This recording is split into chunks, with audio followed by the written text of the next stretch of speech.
Jembatan HKSN yang menelan anggaran daerah sebesar 64 miliar bakal segera difungsikan dan resmi dibuka Selasa besok. Meski demikian, Dinas Pekerjaan Umum dan Penataan Ruang atau PUPR Kota Banjarmasin tidak melakukan uji beban jembatan menggunakan trek tronton seperti yang diterapkan untuk jembatan Alalak. Mereka berdalih telah melakukan uji ketahanan jembatan saat proses pembangunan serta menggunakan Pile Driving Analyzer atau PDA tes dari konsultan pembangunan jembatan. Kami dari Dinas PUPR telah melakukan peninjauan dan termasuk juga kajian-kajian baik menyangkut tentang hari peresmiannya, pengamanan lalu lintas dan sebagainya itu, termasuk juga yang tidak kalah pentingnya terkait dengan konstruksi.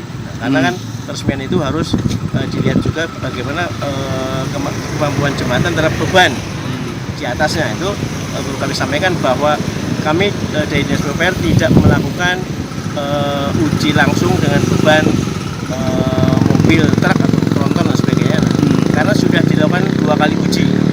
Yang pertama pada saat pembangunan jembatan, itu secara langsung truk-truk yang mengangkut material itu parkir di atas jembatan, sampai puluhan parkir jembatan sampai berjam-jam untuk membongkar material yang akan dipakai untuk pengecoran dan sebagainya. Itu yang pertama.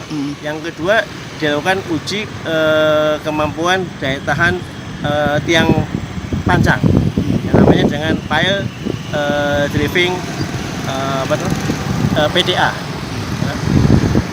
Sudah dilakukan uji itu dan dinyatakan layak untuk menyangga beban yang cukup berat. Sebelumnya pihak PUPR sendiri sempat melakukan kesalahan terhadap pengecatan marka atau garis jalan di jembatan ini dan dinilai kurang sesuai.